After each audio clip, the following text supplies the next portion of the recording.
Yes, so the next speaker, I would like to invite Dr. Trilokraj Tejasvi. He's the invited speaker for the day, and he's going to be presenting to us the Mimickers of Vitiligo. Thank you. Thank you, Dr. Hamzavi and Dr. Prasad, for giving me this opportunity. You may be wondering, looking at that, this guy does lymphoma. Why is he here talking about vitiligo, right? Like, they both are CD8, you know? There are two stories which I want to kind of share with you guys before I can jump into what we're going to do next. The first started 18 years back when one of my patients, when my alma mater, which is All India Institute of Medical Sciences, asked me, why did fate choose me to give me vitiligo? And I said, it's not the fate, it's the genes. And I left Ames to go to University of Michigan to learn genetics. I studied the wrong disease, which was psoriasis. But what I learned from that is basically how can we model this for diseases like vitiligo, cutaneous lymphoma, and things like that. And the second story started 10 years back. I was a young faculty. I look old, but I'm young faculty at 10 years back. And one of my residents came back. I think probably Dr. Hamzavi would kind of associate with this, as he came and told me that this Asian kid has really extensive vitiligo. And I did counsel him about how it's going to behave. It's a cosmetic disease. And I go in, and parents are freaking out, like, what's happened? And then that was the day when I started OMP, and there was no OMP before that at all. This is 10 years back in Michigan. Since then, OMP has become a standard of treatment in patients who have unstable disease of Michigan. So those are two studies, two stories which I wanted to share with you before I jump. So again, you know, when everybody are trying to show what vitiligo is, I'm the one who's trying to tell you guys, this looks like vitiligo, but it's not vitiligo. And as a researcher, it's very important to have the best phenotype. Like, you know, I think anybody who does data science, it's GI-GO, garbage in, garbage out. So if you don't have the right phenotype and the right genotype, your studies and your treatment would not be the way to do it. So with that, this is where I come from. This is Michigan, and anyone who would like to come and hang out, I will take you to Angelo's. It's an amazing breakfast place. The man, the legend, most people know him. I think he would have been, if he would have been here, it would have been amazing. The reason why I'm showing this photograph is because some of the images which I'm using today are from from the ones which I've borrowed. I don't have any conflict of interest. So in the next 20-25 minutes, I'm the last man standing between the tea and the biscuits, and so I'm going to be really snappy and quick. And this is going to be completely interactive. So how many of you are dermatologists here? Show of hands. How many of you are scientists?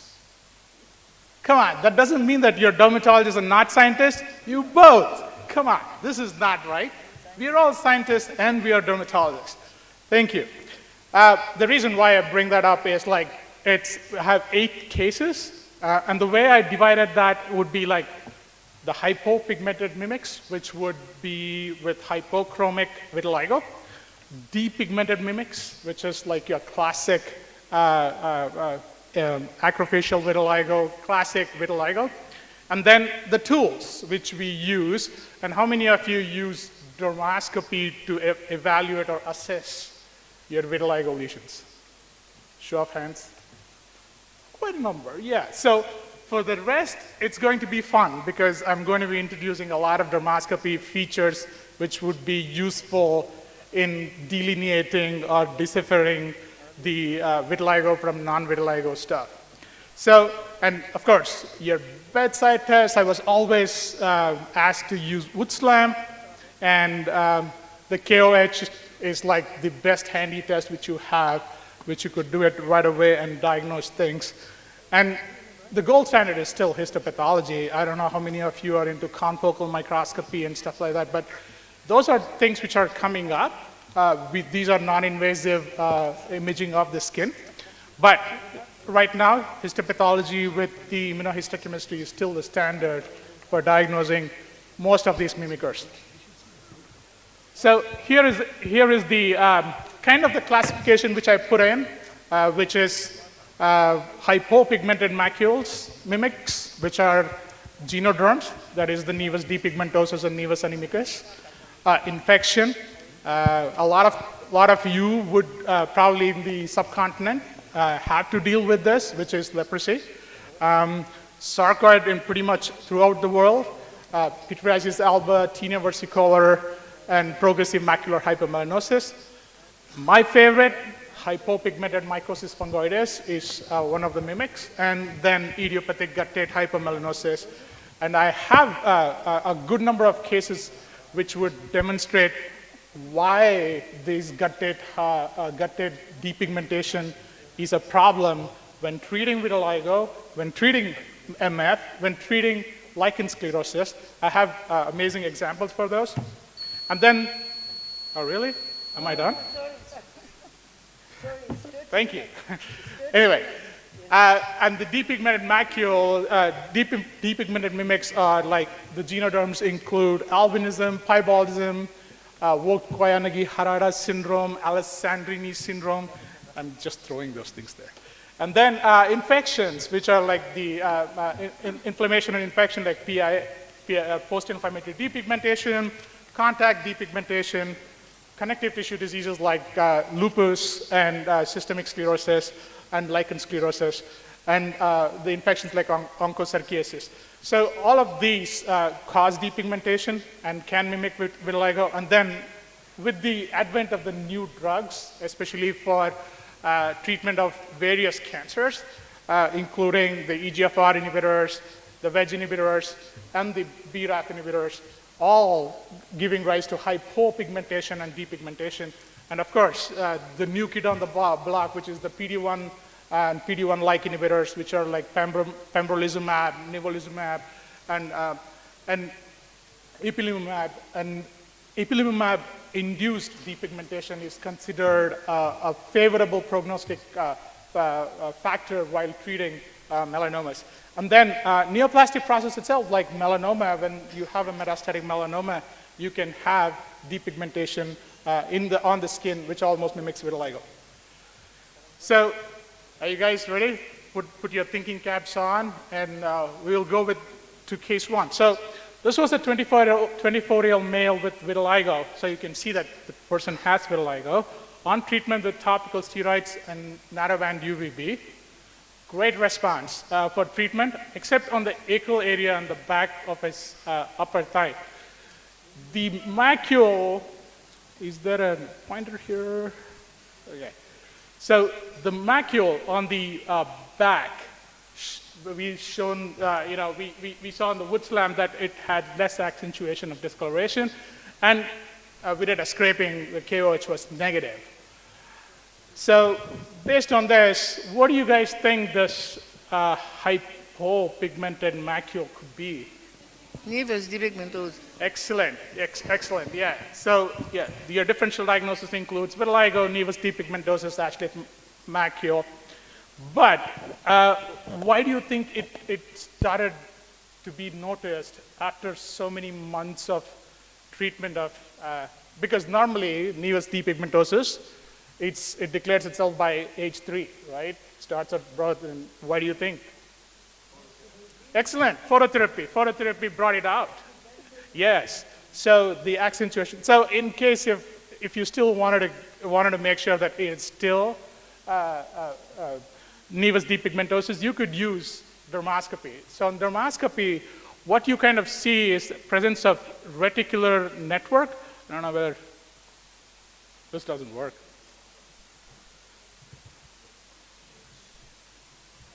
Okay, yeah. So you kind of see that there is presence of reticular network within the lesion and preservation of perifollicular pigmentation with, you can see that you have hairs which are still retaining their normal color. So let's contrast that with one with vitiligo, where you see complete loss of pigment network. And if you can kind of squint here, you can see leukotrichia. Where when you contrast that with nevus depigmentosus, you can actually kind of differentiate those two easily without doing a biopsy if somebody really wanted to know what was going on. Again, so these hypopigmented mimics, which is like the nevus depigmentosus, as I said, it's a common congenital disorder, goes unnoticed, becomes apparent after a background acquires tan, which in this situation was phototherapy. Nevus animicus, there is no loss of pigment. It's basically textural irregularity with focal pallor. It's basically because of vasoconstriction.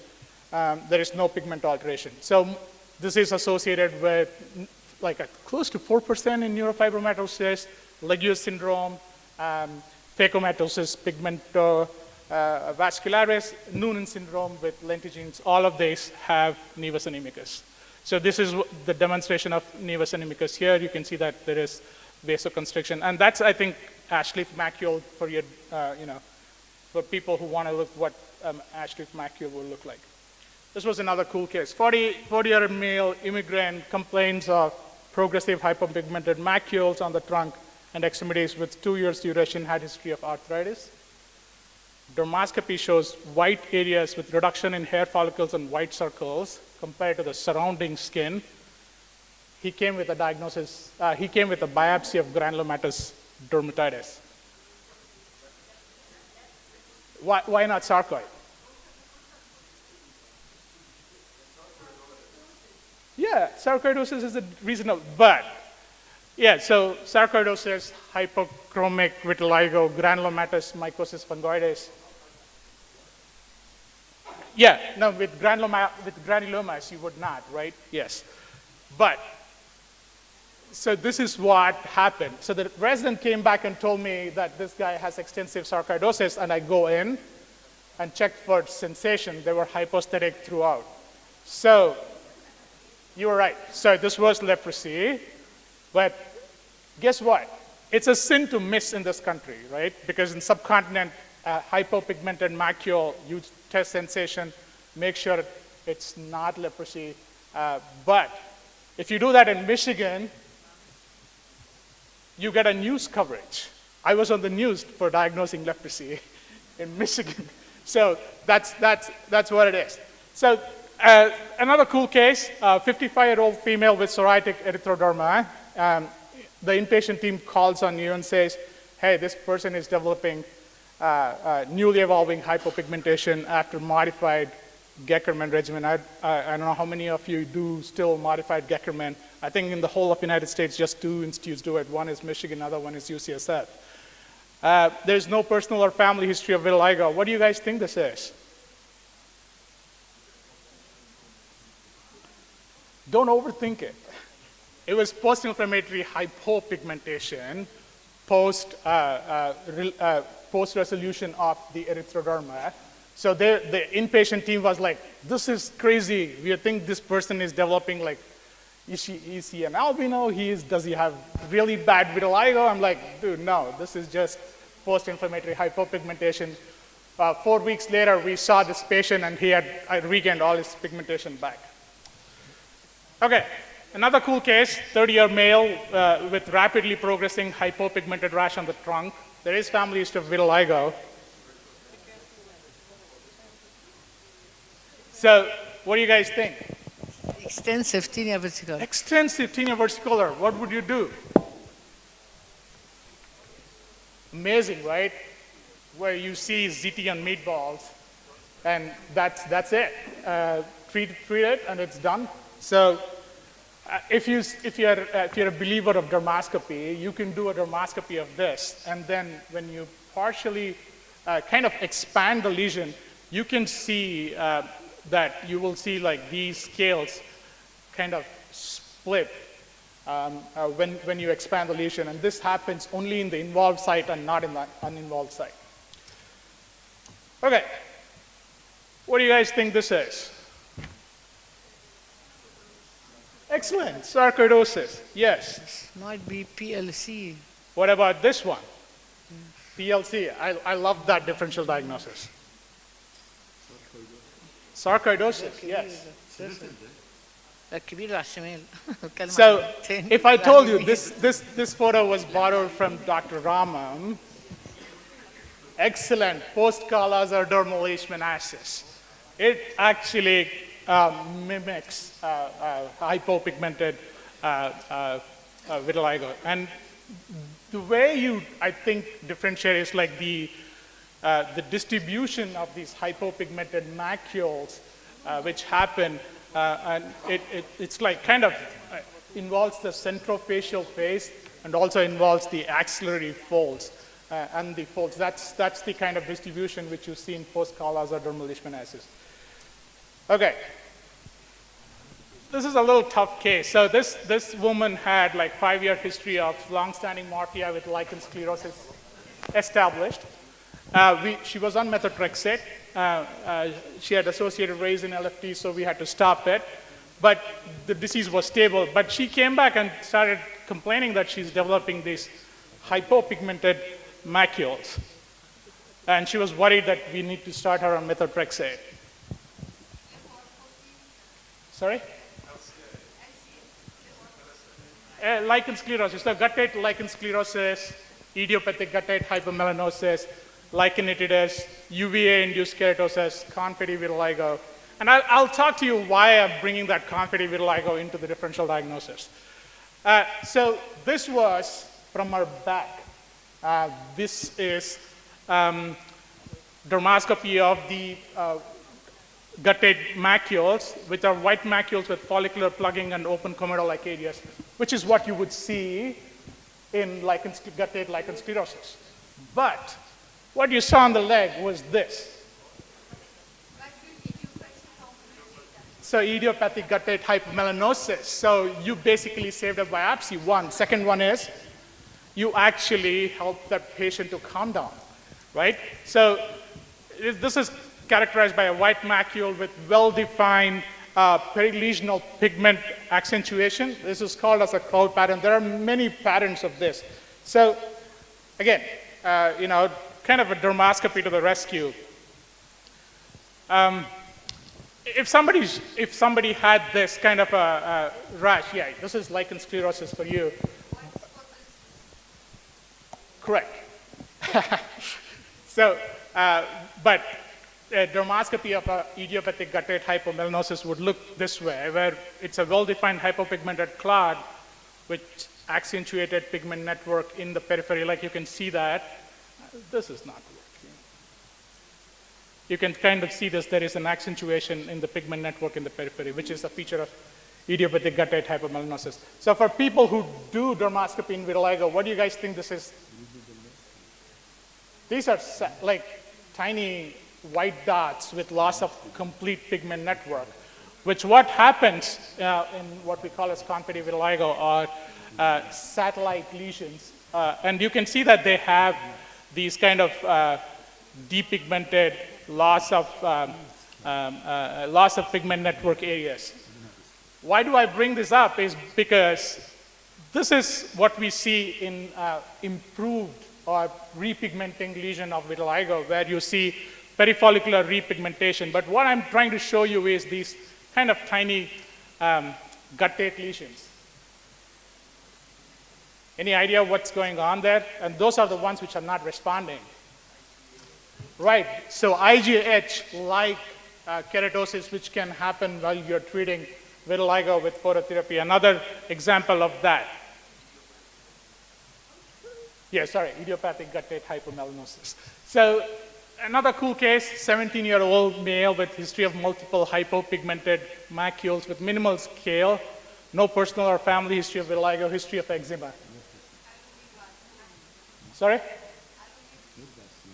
Halo nevus. He's got multiple nevus. That's a biopsy site. I'm so sorry. Hypopigmented MF. Excellent. Excellent. Yes, it was hypopigmented MF. Again, dermoscopy. I keep doing dermoscopy for all of these, and you can see that there is kind of an amorphous white area which have ill-defined borders, and also what we call as retention of pigment in the skin creases, which is a feature of hypopigmented MF. And of course, we biopsied it, CD8 staining, and this is the reason why I'm interested in vitiligo too. Again, these are classic cases based on the skin type. This one almost looks like complete depigmentation, right? Whereas this one, you can't even differentiate which is is it a hyperpigmented or a hypopigmented in that situation. Again, another case, this was another cool case. This was 55-year-old African-American female with hypopigmented macules on both the thighs. Again, no family history of vitiligo. Dermoscopy showed ill-defined amorphous areas with loss of pigment network and preservation of pigment in the skin lines. What do you guys think this is?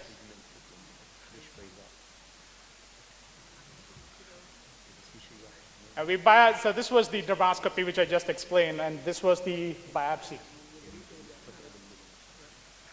So what you see is like, these are atypical irregular lymphocytes, which are lining against, and these are CD8, like I have the staining, I don't have the slide. This is gutted hypopigmented mycosis fungoides. So gutted, depigmented or hypopigmented macules are a nightmare when coming to dealing with hypopigmented lesions. Yes, they're somewhat perifollicular, not all of them though. Correct. So again, this was not simple. This guy also had idiopathic gutted hypomelanosis along with gutted hypopigmented mycosis fungoides. So we described all of this in a retrospective review where we have worked on the dermoscopy features of all of this. So next, getting to depigmented mimics, which diagnosis? Piebaldism, autosomal dominant, KIT mutation, amazing. Yeah, there, piebaldism. This one? Sorry? What do you see? Why is there a depression there? So, yeah, iatrogenic lipoatrophy with depigmentation. Excellent. Yeah, through injections, yeah, steroid injections. So, 55-year-old male with history of depigmented macules on the face, chest, and dorsum of hands. Lupus, yes, discoid lupus. The reason why we need to keep this in mind is just because they can develop squamous cell carcinoma, right?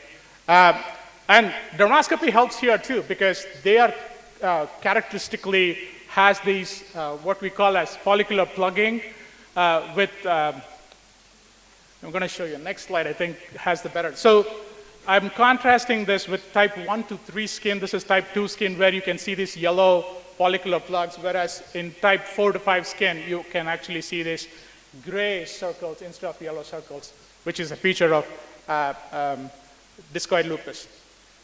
This one, lichen sclerosis. If this was on the back, excellent, excellent. Systemic sclerosis, right. So salt and pepper pigmentation.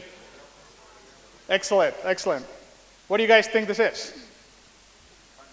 So yeah, this was like one of the patients which I saw like early in my resident days when I had bought the first digital camera, and I was like, she complained of depigmentation at the site. And then if you look at this, it's actually her purse, which most Indian women keep to keep it safely, and the phenols which are in the purse caused contact leukoderma.